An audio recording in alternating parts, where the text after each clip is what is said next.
Okay, guys, let's take a look at solutions. So first of all, a solution is a homogeneous mixture. That's it. We've already talked about these things, and a homogeneous mixture is just a combination of two or more pure substances. So two or more pure substances.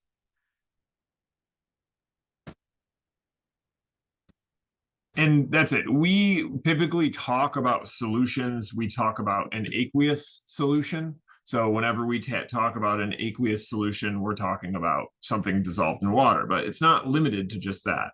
So air is considered a solution where we have both solute and solvent. So I should define these terms if I'm going to use them. So a solution is made up of two parts, a solute and a solvent. A solvent is the substance in greatest quantity. Substance in greatest quantity. There's only one solute, okay? Solvent. There's only one solvent. So the substance in greatest quantity is considered the solvent. So in air, nitrogen is the example. In an aqueous solution, water. So in a soft drink or a soda, water is considered the solvent, okay? Because it's aqueous, it's all water. Solute is going to be the substance in, or substances in lesser quantity.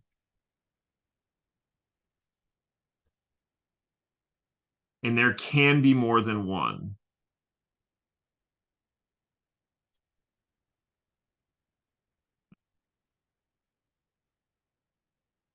There can be more than one solute. So anytime I use the term solute, I'm referring to the things in lesser quantity.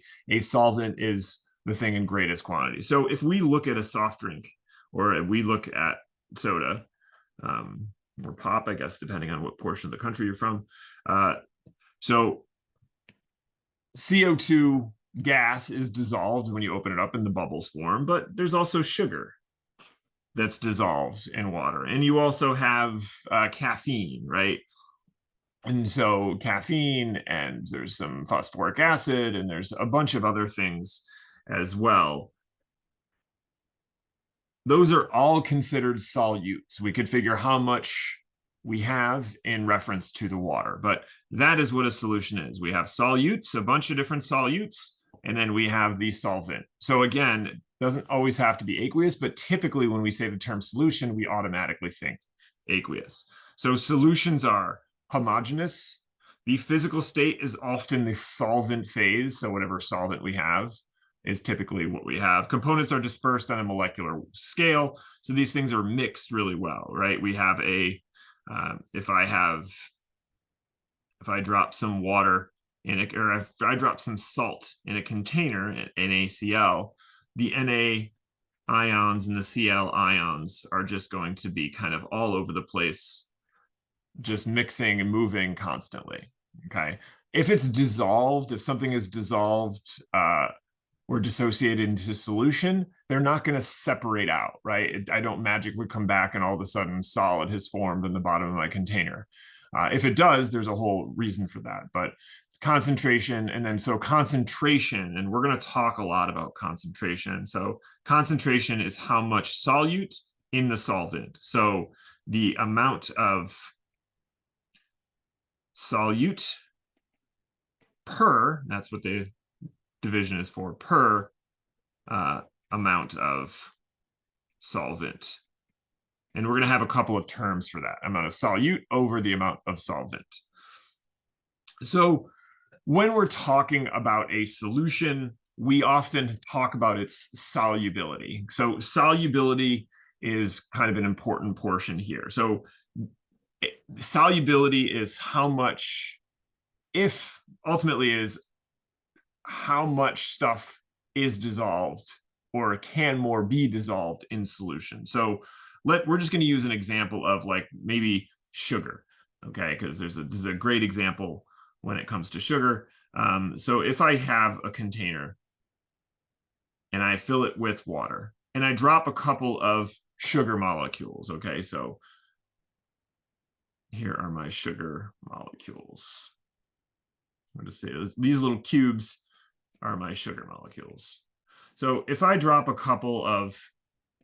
one packet of sugar, maybe in your coffee or in your iced tea, we use iced tea. If I drop a little bit of sugar in my iced tea, it sweetens it a little bit. The first little bit of sugar makes it unsaturated. So more solute, in this case sugar, can be added. Or I should say can be dissolved. Right? So if you put a little bit of sugar in or a little bit of salt in, you know that more can be dissolved. It's considered unsaturated. There's not enough in there. If I keep adding sugar to my iced tea, it gets sweet. I add the next little packet, it gets sweeter. And then at some point, the sweetness stops, and we notice that these little sugar molecules start piling up on the bottom. So we now have solid sugar on the bottom of our container. All of that sugar, and if I keep adding sugar, it just keeps piling up on the bottom. At this point, the solution is said to be saturated, where the solution cannot hold, or cannot dissolve, I should say,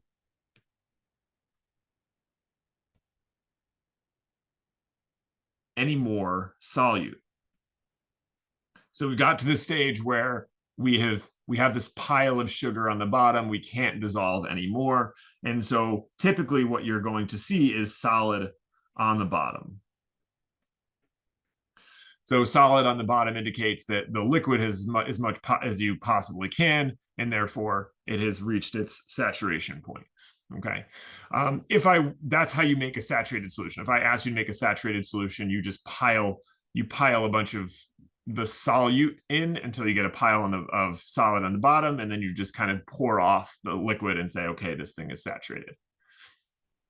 Now, there is a final term called supersaturation. So supersaturation is the point at which you have it. So first of all, it is an unstable solution.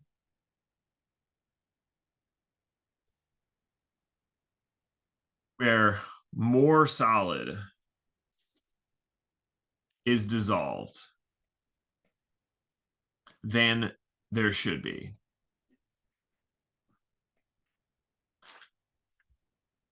So there's too much dissolved in solution. This is unstable. It doesn't want to be like this. Typically, solutions want to be saturated, but there are a couple of conditions where we can run into a supersaturated solution.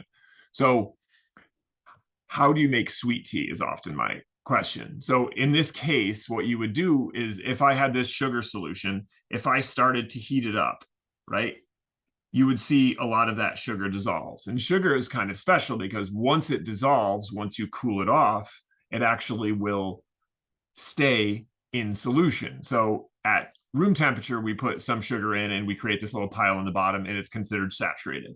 But we heat it up, and then we let it heat it up, all of that sugar dissolves, and then we let it cool down again.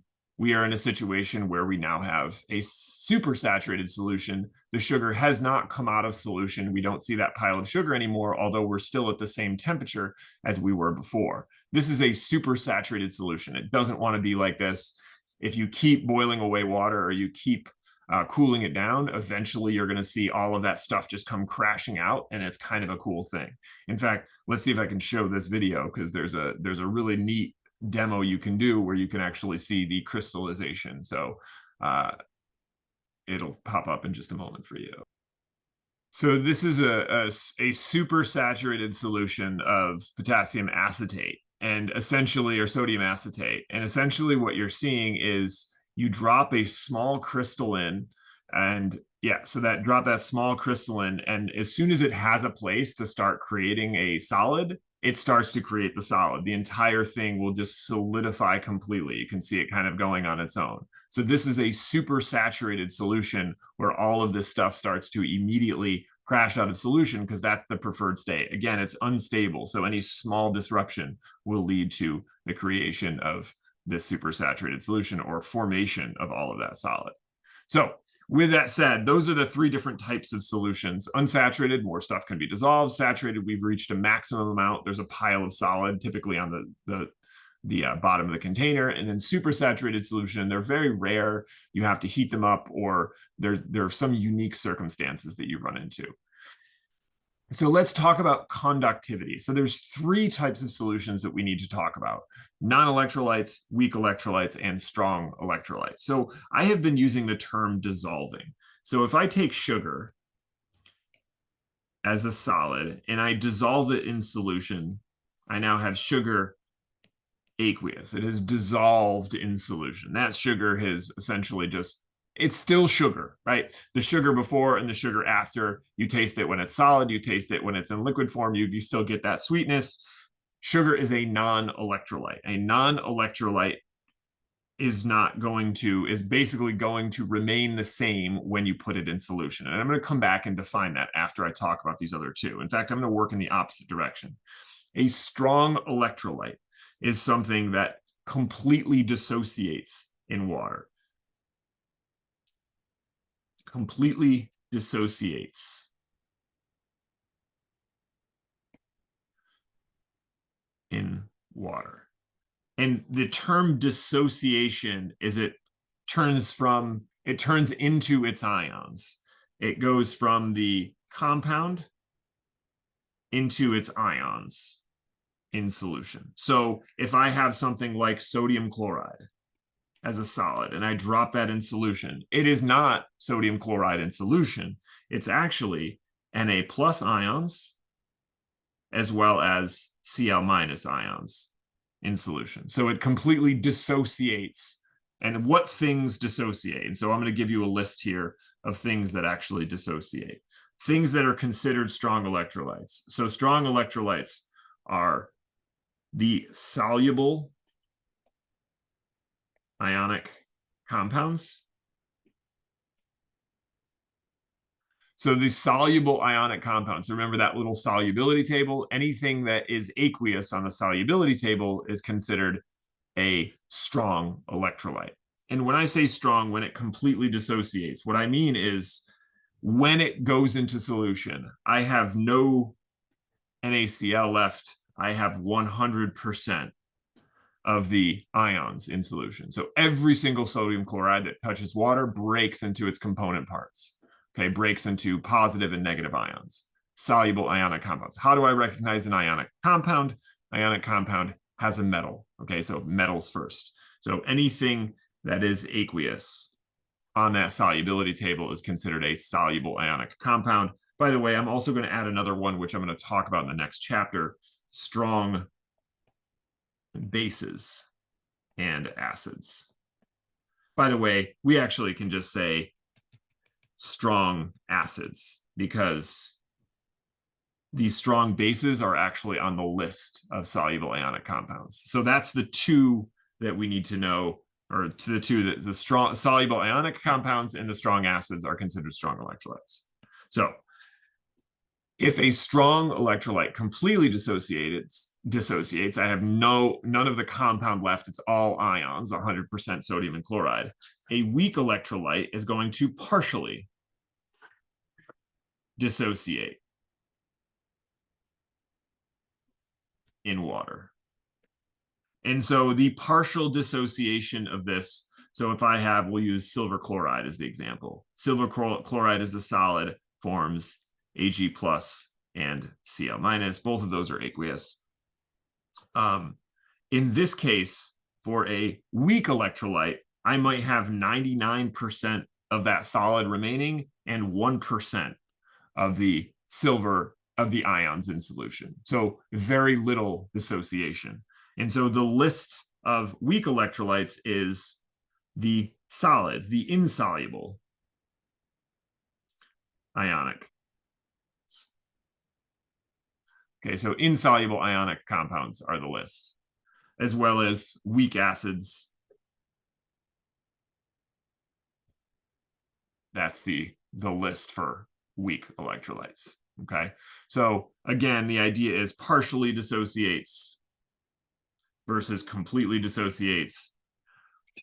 And notice I'm using the term dissociates. So non-electrolytes, they dissolve, but they do not dissociate. So non-electrolytes do not dissociate at all. We typically say they dissolve instead, but that's the idea. So non-electrolytes are essentially everything else. Any organic is going to be a non-electrolyte. So something like anything that starts with carbon and continues with hydrogen, chlorine. So anything X, Y, Z, A, B, doesn't matter. So anything that like starts with carbon is going to be a non-electrolyte. So if you see it starts with carbon, just say, all right, that's a non-electrolyte. That's what we're looking for. In terms of conductivity, so conductivity, if I were to take a little light bulb, so the little filament in here, the question is, do we get any illumination? Okay, so will this thing light up at all? And that's the question. So if we take this positive and negative electrodes and we connect it to two electrodes that are sticking in a container of water. So if I take those two electrodes and I stick them in some water, okay? The only way that they can conduct electricity across that and complete the circuit and light the light bulb is if there are ions present. Okay, so ions need to be present in order for that conductivity to occur. So for these different solutions, what we expect to see is electrolytes, so the conductivity. There's no conductivity for solutions for non-electrolytes. For strong electrolytes, so we'll just go to the other extreme. For strong electrolytes, we see high conductivity, meaning so for no conductivity, you would not see any light from the light bulb. For the high conductivity, you would actually see a lot of light. And then you see low conductivity for the weak electrolytes. A few ions in solution makes it pretty low. So strong electrolytes have really high conductivity and non-electrolytes. So more ions equals higher conductivity. So increase the number of ions equals an increase in conductivity. Okay, good. So now we're going to move into the section talking about concentrations. So concentrations. So molarity is equal to, and I'm going to change this because I think I did. So instead of calling this, well, actually, in this case, molarity is equal to moles of solute over liters of solution. And I want to indicate that solution means that it's the volume of both the solvent and solute. Most times we're just going to be talking about solvent, but solution is everything contained. Okay, so moles of solute over liters of solution. If I rearrange this equation, I have a pretty important one. N is equal to the number of moles. So if I want to get to the number of moles in solution, I'm taking the molarity, and I'm going to change this now. Instead of molarity, I'm just going to use capital C. Molarity, concentration in molarity times volume in liters. So concentration times volume in liters. And if we look at the actual units for this, so concentration times volume, concentration in moles per liter times volume in liters, which is over 1. Liters is going to cancel, and it's going to lead me to moles as my unit. Okay, so concentration times volume gives me moles in solution. So if I want to figure out how many moles that I have, concentration times volume. But ultimately, molarity is moles of solute over liters of solution. Okay. When we're diluting a substance, moles is never going to change. Okay, so if I have two containers, okay, one container, two containers, we'll call this 1, we'll call this 2. And let's say that I have a bunch of different ions in this. And let's say that I transfer, I don't know, 20 milliliters to the new container. And then I dilute it. So I've got 20, there's my 20 mils. And then I add 80 more mils of water. So now those couple of ions, so the concentration of the 20 mils was the same, as so it looks the same, but over time, those little dots are going to spread out, and we're going to have a much less concentrated solution. In fact, maybe I'll. So there's my original 20 milliliters, and I added 80 mils more, so I now have a total of 100 mils, and now they're combined together, and now those little dots that came along are spread. So now we're in a more dilute solution because I only took a small portion of that and I diluted it. The moles of the 20 mils of the concentrated solution is the same. So that 20 mils, I guess I should do that. So that right there is the 20 mils that I moved to the new container. The moles are equal to one another. None of that really matters. What really matters is this equation right here. So the concentration of the concentrated times the volume is equal to the concentrated of the dilute times the volume of the dilute. So what the actual equation is C1V1 equals C2V2. So let's take a look at this in action. C1V1 equals C2V2. Concentration of the solution state 1 to state 2. So concentrated to dilute. A solution is created. So this, we walk through that. I know we were going to walk through this in class, or we did already. So let's take a look at a dilution. A 250 milliliters. So we're going to call this volume 1 of a 0.12 molar solution. Okay, so this is concentration 1, right? So that's state 1, is diluted to 500 mils. So that is our new state. So we're going to call this V2. Okay, what is the concentration of the new solution? So again, V1C1 equals V2C2.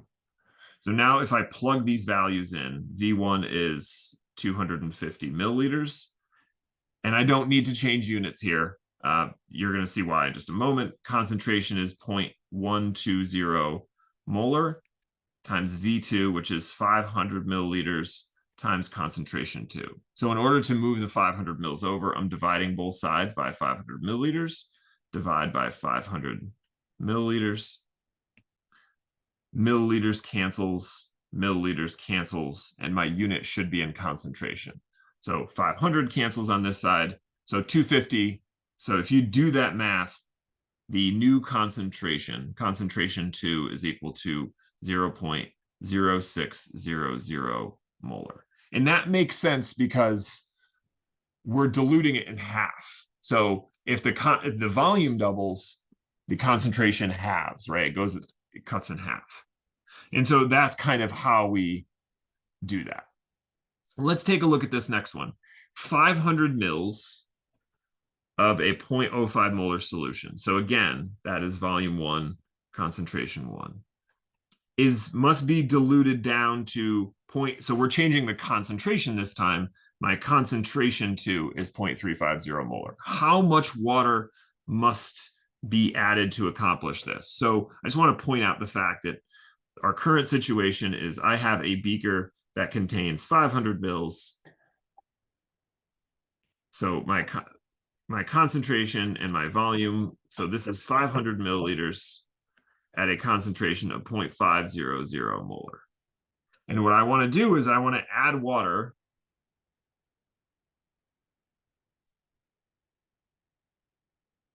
until it gets down to a 0.35 molar concentration. So let's do this. So V1C1 equals V2C2. Volume 1 is 500. Concentration 1 is 0.500 molar. My volume 2 is unknown. That's what we're looking for, the new volume of the solution. And 0.350 molar is the concentration I'm looking for. So divide both sides by 3.350 molar, divide by 0.350 molar. Okay, let's see here. Maybe it's easier to do it this way. There we go. So now I'm going to take 500 times the 0.5, enter, divide that by the 0.350, and that gives me 700. So my volume 2 is equal to 714. That's 3 sig figs, good. The unit is going to be in milliliters, and let's take a look at that. So all the numbers go away, molar goes away, and I'm left with milliliters. So what's the answer? So what the answer is it's not 714. Remember, 714, this has to be the V2, which is the final volume. But what the question is asking is how much more water needs to be added. So I already have 500. That means I need to add 214 milliliters to reach. So 500, which we had originally, plus the 214 equals 714 milliliters. So this is the correct answer. But again, the idea is the answer for the equation is 714, but conceptually we need to recognize what needs to be added. Okay, good. And so that's the idea of dilutions and the idea of how to get, in fact, I can just walk through this quickly too. So a solution is creating by adding 2.35 moles. So whenever we're doing this, what is the concentration? So whenever we're figuring this out, my concentration, my molarity is equal to, by the way, whenever I say concentration, generally I'm talking about molarity. Moles of solute per liters of solution. So in this case, I have 2.35 moles of sodium chloride. So I can actually just plug that right in. So 2.35 moles. And now all I need is liters of solution. In this case, I only have water, 0.412 liters, moles per liter. This should give me the answer that I'm looking for. So actually, all I really need to do is take 2.35 and divide it by 0.412. Boom. 5.3 sig figs, 5.70 molar. So there's my answer right there. That's what I'm looking for. Okay. Next up.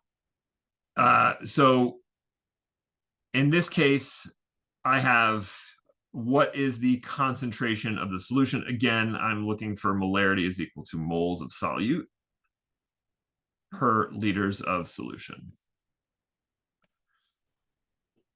I have, just based on numbers, I have 25 grams of lithium nitrate and 400 mils of water, Yep. What is the concentration? Okay, so I do have a volume. It's 400 milliliters. But that's not in liters. So let me just convert this to liters quickly. 1,000 milliliters over 1 liter, doing a conversion, mils cancel, and I have 0.400 liters. Okay, so I could actually plug that into the bottom right now. So that's 0.400 liters. Next, I need moles of solute. Well, I don't have moles of solute, but I do have mass. So 25.4 grams of lithium nitrate. How do I convert from mass to moles or grams to moles? We have to use the molar mass. So I'm just going to quickly look this up. So the molar mass of lithium nitrate, again, you would look this up by 1 lithium, 1 nitrogen, 3 oxygens, but I'm just going to Google it quickly. We have 68.946 grams per 1 mole equals. And so again, we're going to do this math. Here we go. So 25.4 divided by 68.946. That's how many moles that I have. So and then 3 sig figs 0.368 moles of lithium nitrate. So I can just plug that in now. So 0.368 moles. So 0.368 moles divided by the 0.4 liters gives me 0.921 molar. So there we go. We solved that. Again, you might not give directly given moles or liters, but you have to plug those values in. So next up, how would you create 300 mils of a 0.2 molar solution of NaCl? Same exact concept. Let's go through what we have. So molarity is equal to moles per liter. What do I have? So again, I have volume, and in this case, I don't actually have moles. I have molarity. So I need 300 mils. So I'm going to plug in some numbers. So liters, I'm going to have 0.300 liters, and molarity gets changed with 2.00 molar. And now I need to solve for moles. So if I cross multiply, I have moles is equal to 2.00 molar times 0.300 liters, and this will allow us to solve for moles. So I'm going to 0.600 moles of NaCl. So how would you get 0.6 moles of NaCl? This extra step here is how many grams of NaCl. You're just simply going to use the molar mass to convert that, and I'm not going to do that, but that's the idea here. So that's how we do that. So how we use the molar solution versus how we use the dilution. And now let's move on to solution stoichiometry. So I created this in class, and I'm going to create it again. So let's briefly talk about the idea of stoichiometry. So stoichiometry is ultimately changing from one substance. So let's say I wanted to go from AgNO3 to sodium or AgCl. Okay. Or let's make it more interesting than that. Let's say I wanted to go from calcium chloride to AgCl. So I'm making a transition from one substance to another. And I need a balanced chemical equation to do that. So I'm essentially going from moles of, I'm going to say A in this case, moles of some substance, A, to moles of some other substance, B. So I'm making the transition from one to the other. So in order to make that transition, I know that I use molar ratio. The molar ratio comes from the balanced chemical equation.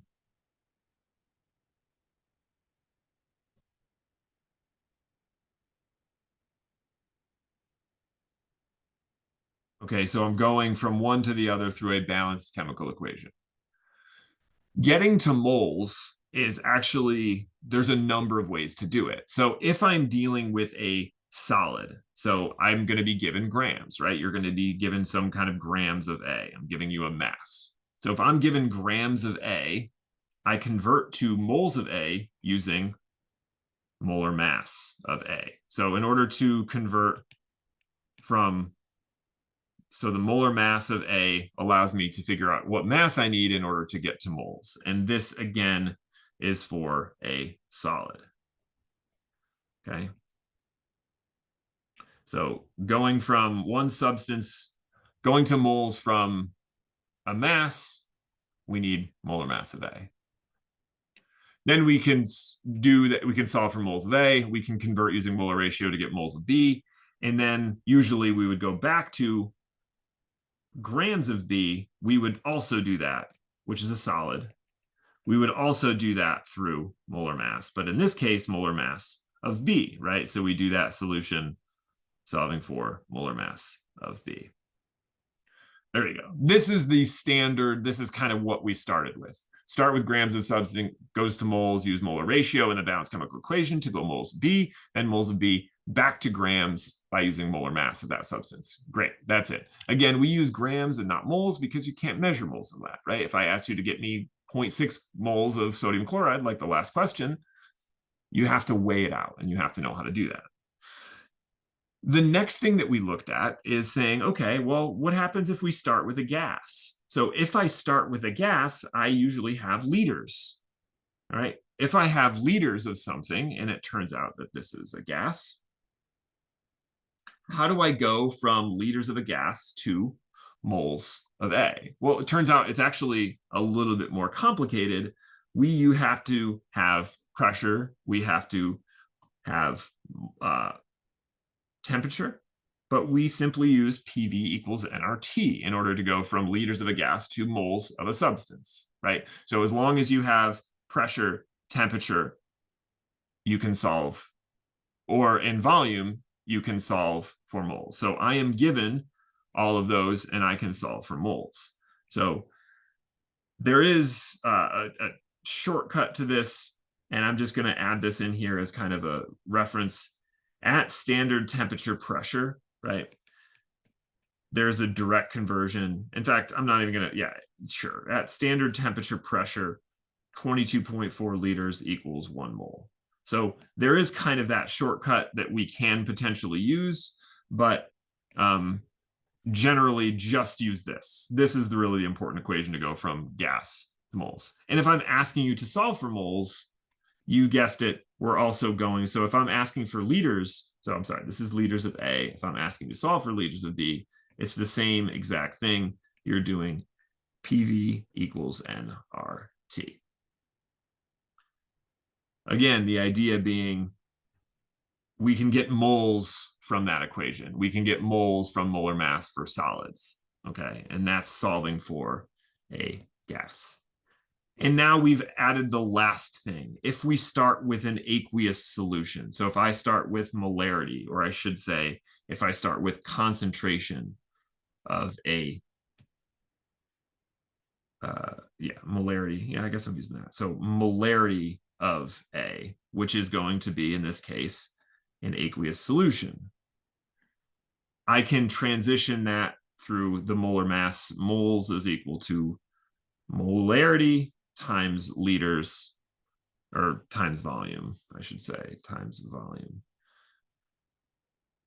And there we go. That's how we would do that transition.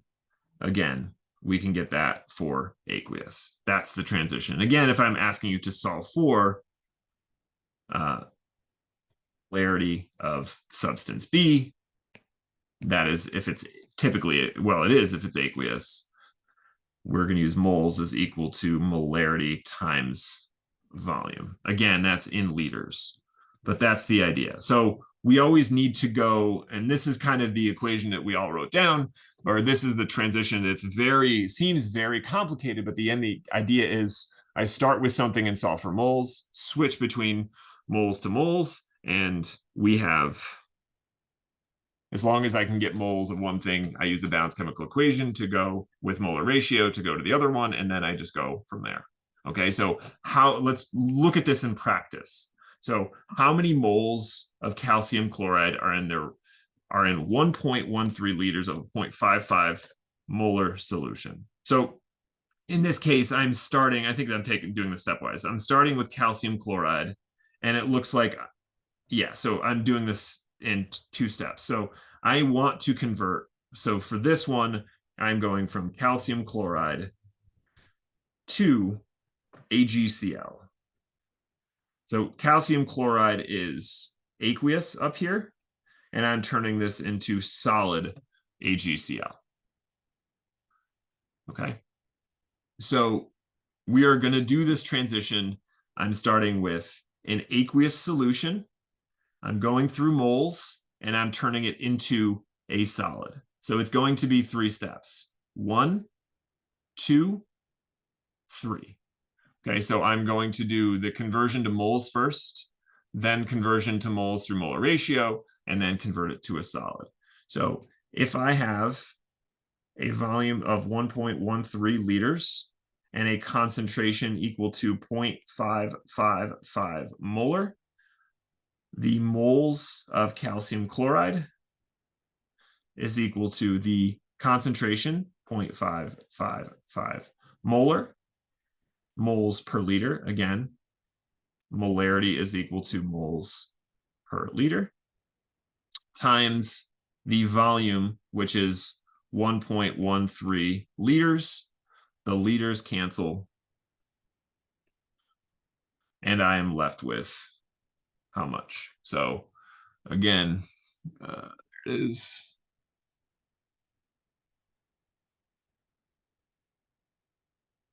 so 0.555 times 1.13 gives me 0.627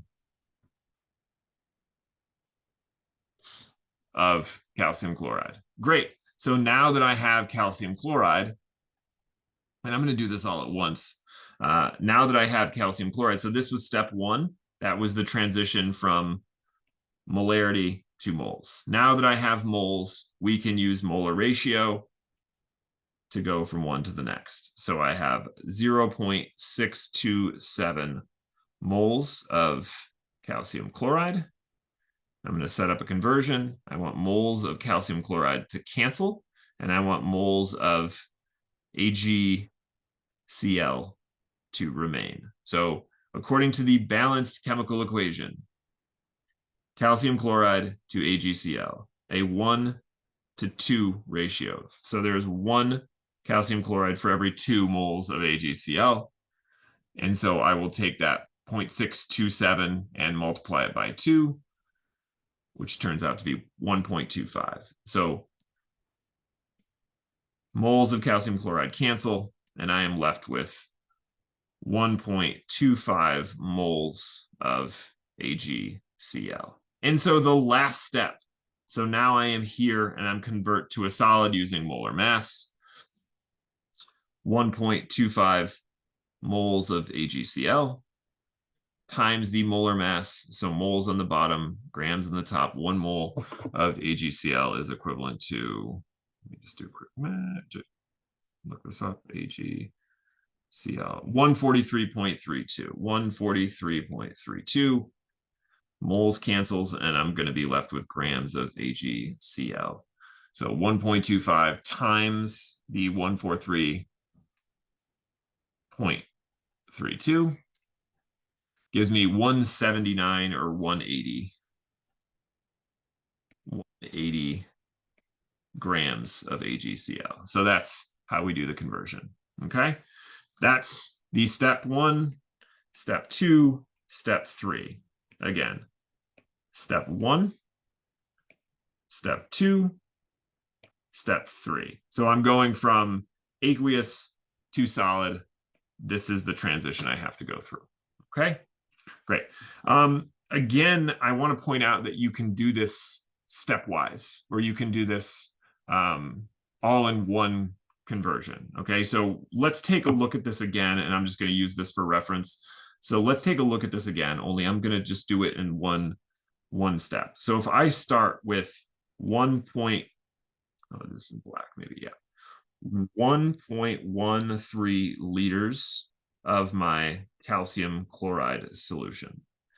I can actually use molar ratio, or I'm sorry, I can use molarity as a unit. I want liters to go away, or a conversion, and I want moles in the top. 0.555 moles per 1 liter, because that's ultimately what that means. And we're still calcium, and this is still calcium chloride. Calcium chloride. The next step is to do the conversion using moles of calcium chloride. I'm going to switch substances to moles of AgCl. And I know 2 moles for every 1. That's what we did in step 2 there. And then finally, I'm going to convert. I want moles of AgCl on the bottom, and I want grams of AgCl on the top. And so I have 1 mole is equivalent to 143.32, right? Yeah, and this is step 3. So liters of calcium chloride cancel, moles of calcium chloride cancel, moles of AgCl cancel, and I'm left with my AgCl solid. Okay, so this can be done in one step because this right here, this molarity, is equal to, what that ultimately means is 0.555 moles is equal to 1 liter in this problem. 1 liter equals 0.555 moles. Okay, so those two things are equivalent. Good. Okay. So give these two problems a try. I'm going to actually finish these and I'll upload them. So yeah, so I will upload them when I upload the notes, so they'll be complete. So you can just kind of take a look and see how you did. Okay. All right, great. So with that said, this is the solution stuff. Hopefully it was a decent review. If you have any questions, feel free to ask.